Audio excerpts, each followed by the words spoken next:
My dear friend, it is not through any lack of friendship that I stayed so long without writing to you. I do feel so bad when I go to write to home. I don't be the better of it for a long time. I would never have left poor Dunamagan if I'd only thought I would be so homesick. I cannot banish the thought of home out of my mind. There is not a night but I do be dreaming about you, or someone from home. Yet I am living with a very nice family here in Dedham, Massachusetts. They are very nice people. I'm with a 2 or 3 minute walk from the church. There's a splendid church here in Dedham, and 3 priests. Dedham is a very nice place, and it's a country-looking place when you look around. There is nothing but trees. I remain your affectionate friend until death, Mary Ann Rowe. Mary Ann Rowe immigrated to America from Ireland in 1888 because her father had promised to leave his farm to her younger sister as a marriage dowry. Her letter to a friend back home in Dunamagan suggests the homesickness experienced by millions of immigrants who left their family and friends far behind. And despite liking her new surroundings in Massachusetts, she confides to her friend that there is not a night but I do be dreaming about you or someone from home. Now, personal letters like Mary Ann's give us some wonderful insight into the life of an immigrant. But what if we don't have ancestors who left personal letters? How can we understand what they went through? Newspapers are just incredibly valuable for genealogical research. They help put the flesh on the bones of our ancestors. Through newspapers, we get a little insight into the times in which our ancestors lived. They can help us find the story of our immigrant ancestors. Many are full of information on things like ship arrivals and departures, what life was like on board the ship, tragedies at sea, and then the messages, the letters. Just like we've heard from Mary Ann Rowe, those letters sent back to their homelands from those who had left. So we're going to take a look today at the advertisements first. How did they attract immigrants to a new country? Then we'll look at life aboard ship and then those letters that the immigrants would send back home. And using these resources, you'll better understand the journey that your immigrant ancestors took to their new homes. Now, of course, we've seen these advertisements, if you've done any newspaper research at all, offering free or assisted immigration to countries like the United States, Australia, New Zealand, Canada, South Africa. And high in demand were those skilled in a trade, such as, you can see in this advertisement here, plowmen, quarrymen, blacksmiths, carpenters, bricklayers, and then of course the women, domestic servants, housemaids, nurses, and dairymaids. So if you were thinking of moving to a new country, you wouldn't have to look very far to find information. There were tons of advertisements in the newspapers. So this one is from the Hampshire Advertiser, which was a county newspaper, and this one is from 1873. And so they were advertising free and assisted immigration to places like New Zealand and Australia. Now, for those that just paid their own way and weren't assisted immigrants, there were advertisements for the steamships traveling from Southampton to Baltimore and New York, and even to the West Indies. Now, the rates for assisted passage were made very attractive.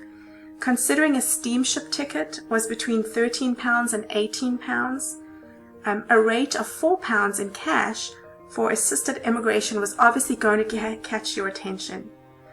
Many times, assisted immigration or assisted passage meant that the immigrant eventually had to pay back the cost of the passage.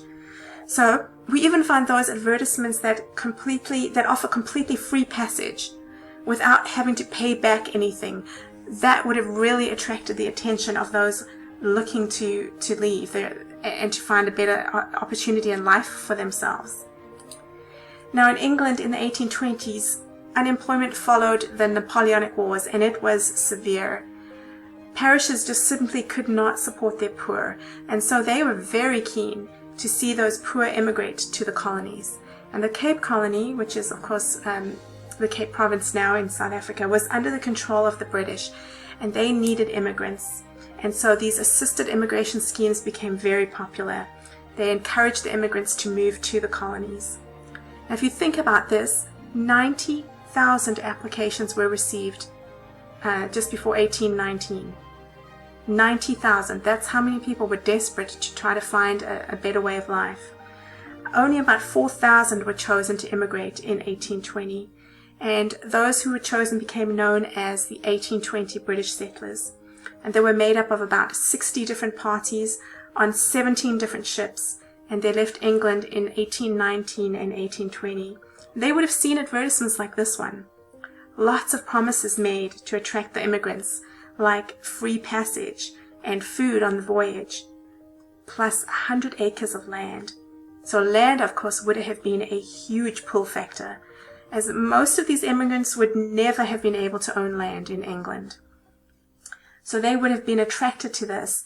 And once our immigrant ancestors had made up their minds to leave their homelands and they'd been accepted either for assisted or free passage or immigration, they would have then gathered just the small amount of belongings that they had and set off for a port of departure.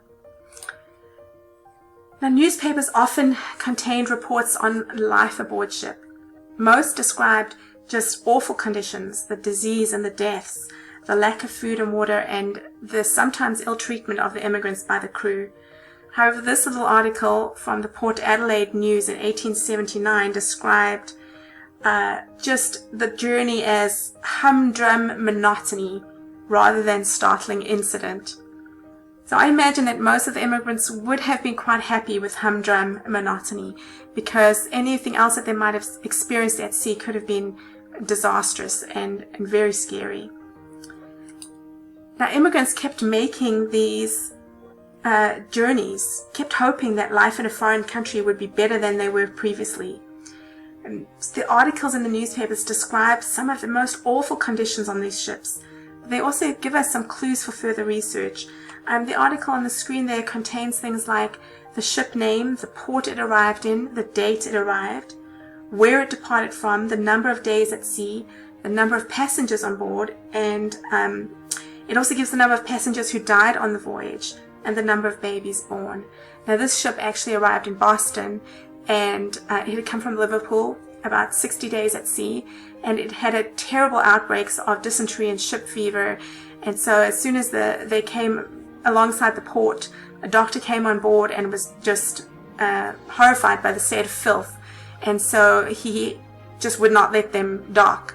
He found that there were so many passengers sick with a fever that had to be removed from the ship, and that most of them were in a state of destitution. They had no money at all. So can you imagine, you've just made this long journey and you've probably been promised quite a lot of things, and you arrive and half of you are sick, some people have died, and you have absolutely no money with which to start this new life. Now, sometimes when traveling by sea, it could have been extremely boring, but it was often very perilous. Ships were sometimes caught on fire, they sank, some were damaged by storms, others ran aground on reefs or sandbars. Newspapers carried these stories. This is what immigrants would have read.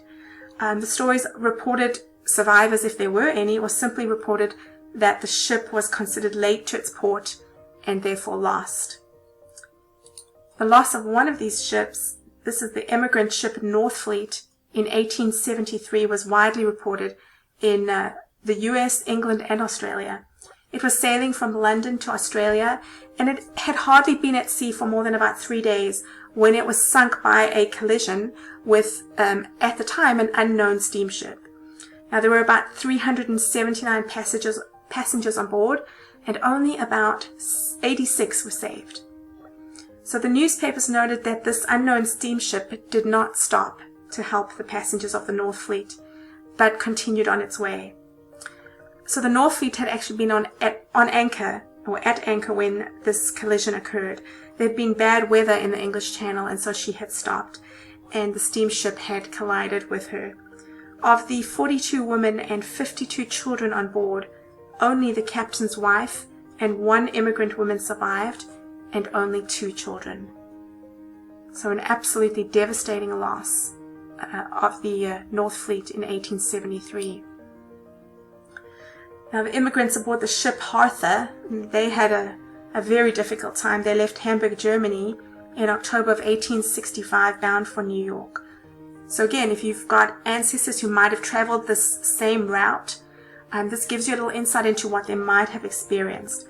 So this ship, which the journey should normally have taken about a month, this ship arrived 3 months later at Spithead on the southern English coast. The immigrants had been on board for over 3 months. Their journey had been fraught with problems, which started with a leak, which caused the ship to head for the coast of Scotland for repair.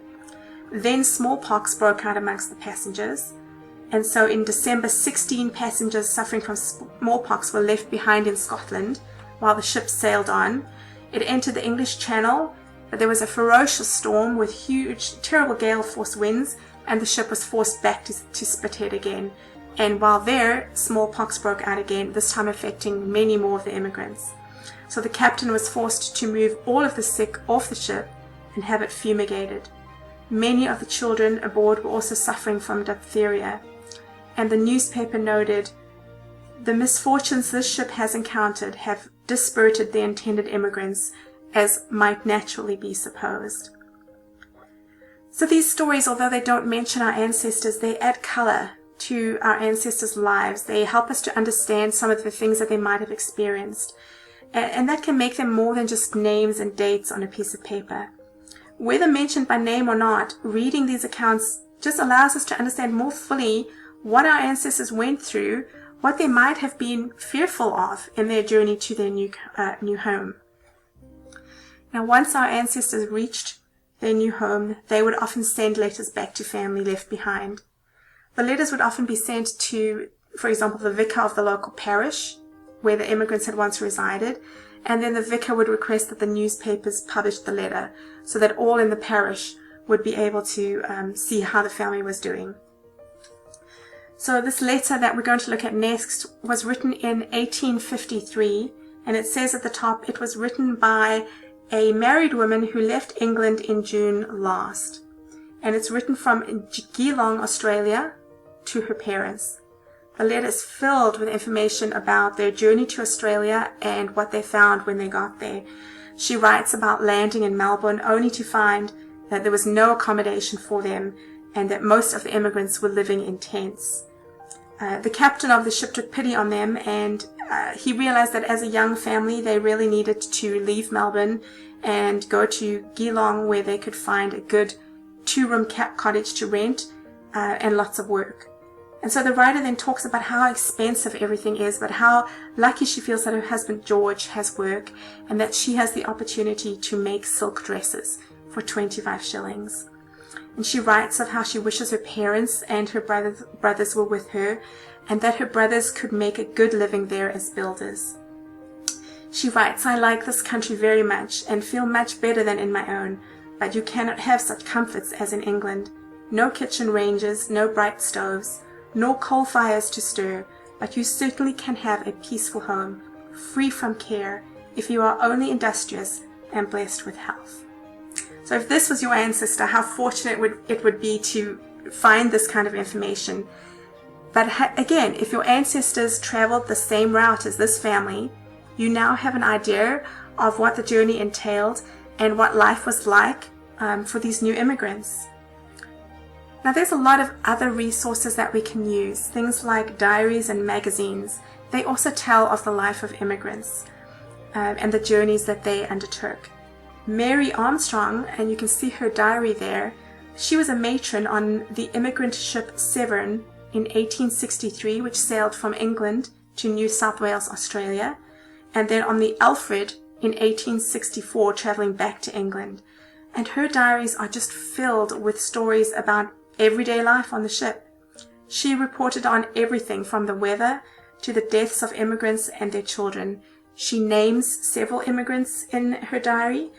So if you're lucky enough to have an ancestor who sailed on this ship, you may be very lucky in reading about them here. But even if your ancestor wasn't on this ship, we just learn more about what the journey was like from diaries like this.